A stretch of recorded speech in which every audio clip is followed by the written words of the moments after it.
Assalamualaikum warahmatullahi wabarakatuh.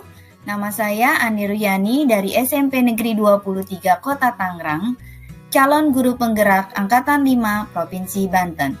Pada video kali ini saya akan menyampaikan aksi nyata yang sudah saya lakukan untuk modul 1.2. Tujuan pembelajaran khusus dari aksi nyata modul 1.2 ini adalah CGP melakukan proses pengembangan diri untuk menguatkan nilai-nilai dan peran mereka sebagai guru penggerak. Sebagai tahapan akhir dari siklus pembelajaran merdeka, aksi nyata merupakan ruang bagi Bapak dan Ibu CGP menerapkan apa yang telah diperoleh dalam satu rangkaian modul. Bagian ini diharapkan dapat menjadi awal proses implementasi dari konsep-konsep yang sudah didapatkan. Tugas aksi nyata pada modul ini, Bapak dan Ibu Guru CGP diajak untuk melaksanakan rencana yang telah dituliskan pada refleksi 4P di bagian koneksi antar materi mengenai pengembangan diri yang sederhana, konkret, dan rutin serta dapat dilakukan sendiri dari sekarang. Berikut ini kegiatan aksi nyata yang telah saya lakukan. Untuk kegiatan aksi nyata yang saya lakukan, kegiatan yang pertama adalah perencanaan. Pada kegiatan perencanaan, saya memanfaatkan hasil refleksi dari aksi nyata yang sudah saya lakukan sebelumnya. Saya merencanakan kegiatan-kegiatan yang sesuai dengan nilai-nilai guru penggerak, yaitu kegiatan pembelajaran yang berpihak pada murid, reflektif, mandiri, kolaboratif, serta inovatif. Setelah melakukan perencanaan, saya pun melaksanakannya. Nah, pada tahap pelaksanaan ini, yang pertama, untuk yang berpihak pada murid. Alhamdulillahirrabbilalamin, saya mendapat kesempatan mengundang orang tua wali murid untuk ke sekolah. Pada saat ini, saya gunakan semaksimal mungkin untuk berdiskusi dengan orang tua bagaimana kehidupan mereka sehari-hari di rumah. Kami juga berdiskusi, dalam hal ini diskusinya lebih santai ya, lebih tepatnya mengobrol mengenai apa saja yang disukai dan tidak disukai, dan mengenai apa saja cara belajar dan mengajar Bapak dan Ibu guru di sekolah yang sudah mereka rasakan selama ini. Besar harapan saya kegiatan ini bisa rutin dilakukan agar saya bisa lebih memahami dan berpihak pada murid. Pada kegiatan berpihak pada murid ini juga, sebelum kegiatan pembelajaran dimulai pada tahun ajaran baru, saya dan murid-murid bersama-sama membuat kesepakatan kelas. Kesepakatan kelas ini dilakukan sebagai salah satu cara untuk memberikan kesempatan kepada semua murid untuk menyampaikan pendapatnya tentang suasana kelas yang diinginkan dan komitmen bersama dengan teman-temannya dan juga guru. Nah, di awal-awal kegiatan pembelajaran dalam rangka menyambut tahun ajaran 2002-2003, Dinas Pendidikan Kota Tangerang mengadakan kegiatan parenting online yang dilakukan menggunakan aplikasi Zoom Meeting. Kegiatan ini membahas tantangan zaman buat anak dan profil pelajar Pancasila. Tentu saja ini sesuai sekali dengan berpihak pada murid. Ya. Pada kegiatan ini menambah wawasan dan pengetahuan tentang anak yang bisa saya terapkan dalam kehidupan sehari-hari dan juga sebagai pengajar. Bapak dan Ibu guru, untuk kegiatan mandiri, pada kesempatan ini saya mengikuti kegiatan online secara mandiri. Jadi kegiatan ini bukan merupakan tugas dari sekolah. Kegiatan ini murni saya lakukan untuk mengembangkan diri saya. Pada kesempatan kali ini saya mengikuti kegiatan Google Master Trainer. Kegiatan ini mempelajari pemanfaatan akun Belajar ID. Banyak sekali fitur-fitur yang bisa dimanfaatkan untuk kegiatan pembelajaran. Setelah mengikuti kegiatan ini, saya juga harus bisa melakukan pengimbasan kepada rekan-rekan sejawat mengenai akun Belajar ID. Dan alhamdulillahirrabbilalamin, saya pun melakukan pengimbasan kepada rekan-rekan saya satu sekolah dan juga dengan rekan-rekan di sekolah lain. Kegiatan mandiri lainnya yang saya lakukan adalah mengikuti pelatihan online dalam rangka penerapan kurikulum merdeka. Kegiatan ini dilaksanakan oleh BPMP Provinsi Kalimantan Utara dengan secara online atau daring. Untuk kegiatan reflektif, saya memaknai pengalaman yang terjadi, baik yang terjadi pada diri sendiri maupun orang lain, secara positif, apresiatif, produktif. Saya memanfaatkan pengalaman-pengalaman tersebut sebagai pembelajaran untuk menuntun diri saya, murid, dan sesama dalam menangkap pembelajaran positif, sehingga mampu menjalankan peran saya sebagai guru penggerak dari waktu ke waktu. Kegiatan kolaboratif, saya berkolaborasi dengan orang tua murid dengan cara berdiskusi tentang kegiatan dan kebiasaan murid di rumah.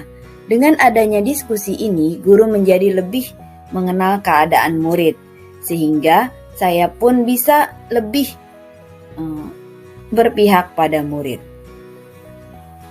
Kegiatan kolaboratif lainnya, yaitu saya berkolaborasi dengan rekan sejawat dalam membuat program sekolah yang berpihak pada murid dan dalam mempersiapkan kegiatan pembelajaran. Saya juga berkolaborasi dengan kepala sekolah, guru bimbingan konseling, dan Dinas Perlindungan Perempuan dan Anak Kota Tangerang tentang sekolah ramah anak. Nah, pada kegiatan ini yang ada dalam video, ketika kami sedang mendapat arahan dari Dinas Perlindungan Perempuan dan Anak Kota Tangerang. Sekolah ramah anak yang seperti apa tuh standarisasinya, gitu kan? Mungkin yang perlu Bapak ini tahu gitu ya, bagaimana sih yang namanya sekolah anak standarisasinya seperti apa kan gitu. Nah itu sih sebetulnya memang ada beberapa standarisasi seperti misalnya guru-gurunya ya, pendidikannya ya, pendidikan dan pendidik itu harus mengerti adanya mengetahui tentang konvensi hak anak Pak. Itu ada sertifikatnya, jadi itu ada pelatihannya. Nah pelatihan itu dari Kementerian PPPA ya. Dan intinya juga selain itu harus ada kebijakan dari sekolahnya ya Pak. Kebetulan kan kebijakan di sini sudah ada dari distriknya Pak ya, sudah diberikan bahwa ini adalah menjadi sekolah ramah anak. Itu salah satu kebijakannya. Nanti juga di dalam sekolahnya sendiri harus ada kebijakan, misalnya ada komite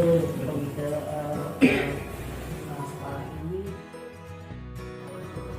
Untuk kegiatan yang bersifat inovatif, inovasi yang saya lakukan yaitu membuat program kegiatan pembiasaan yang lebih variatif, yaitu kegiatan pembiasaan yang baru yang belum pernah diterapkan sebelumnya di SMP Negeri 23 Kota Tangerang. Program baru ini untuk penguatan profil pelajar Pancasila.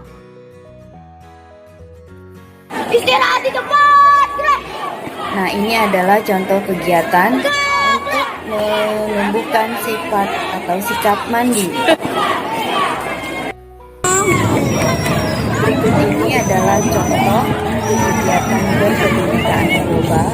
Kegiatan pembiasaan ini baru mulai kami laksanakan. Kegiatan ini dilaksanakan setiap hari Rabu. Kegiatan inovatif lainnya yaitu gotong royong. Di sini kami membiasakan bergotong royong membersihkan kelas dan sekolah. Pada kegiatan ini juga kami bersama dengan rekan-rekan mengajarkan siswa-siswi murid SMP Negeri 23 untuk dapat menjaga kebersihan.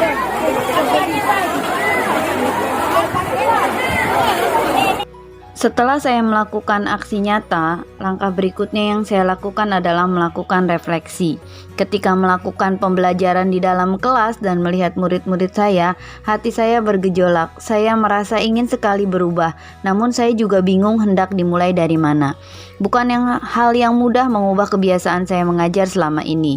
Selama ini cara saya mengajar masih berpusat pada guru. Saya adalah sumber informasi satu-satunya.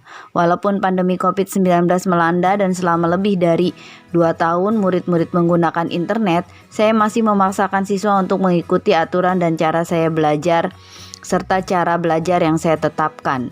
Bahkan untuk menjawab soal pun saya sering memerintahkan siswa untuk menjawab sesuai dengan cara saya. Saya merasa sangat bersemangat untuk mengubah cara mengajar saya selama ini. Saya ingin menjadi guru yang sesuai dengan pemikiran Ki Hajar Dewantara, yaitu menuntun, dan juga ingin menjadi guru yang menerapkan nilai-nilai guru penggerak. yaitu berpihak pada murid, reflektif, mandiri, kolaboratif, serta inovatif. Setelah saya mencoba melakukan aksi nyata ini, ternyata nilai-nilai guru penggerak itu sangat baik sekali jika diterapkan di sekolah. Sebelum mempelajari modul 1.1 dan 1.2, saya berpikir bahwa saya adalah guru yang hebat, guru yang merupakan sumber informasi bagi murid, dan apa yang saya lakukan selama ini adalah yang terbaik bagi murid-murid saya. Saya tidak pernah ingin tahu dengan situasi dan kondisi yang dirasakan atau dialami oleh murid. Bagi saya, murid yang menurut dan sesuai dengan aturan dan mengikuti semua yang saya ajarkan adalah murid yang terbaik, dan pasti mereka mempunyai masa depan yang cerah. Sekarang saya berpikir bahwa itu tidaklah sepenuhnya benar. Saya bukanlah guru yang hebat dan tahu segalanya. Banyak sekali sumber informasi yang bisa diperoleh oleh murid selain dari gurunya. Yang saya tuntut dari murid-murid belum tentu juga yang terbaik bagi mereka. Anak yang tidak menurut mungkin saja punya alasan tertentu yang sebenarnya baik untuk masa depan mereka. Murid bukanlah kertas kosong yang bisa kita coret sesuka hati guru. Setiap murid memiliki garis samarnya tersendiri, dan tugas kita sebagai guru untuk menebalkan garis baik yang masih samar tersebut.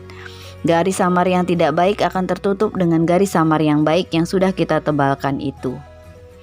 Alhamdulillah, dengan melakukan aksi nyata, saya bisa melihat hal-hal baik pada diri murid-murid saya. Setelah melakukan aksi nyata, nilai-nilai guru penggerak mandiri dan inovatif sebenarnya sudah dimiliki oleh saya. Sedangkan untuk nilai guru penggerak berpihak pada murid, kolaboratif, dan reflektif masih perlu terus saya kembangkan agar saya menjadi guru penggerak yang dapat terus tergerak, bergerak, dan menggerakkan. Insya Allah bersemangat.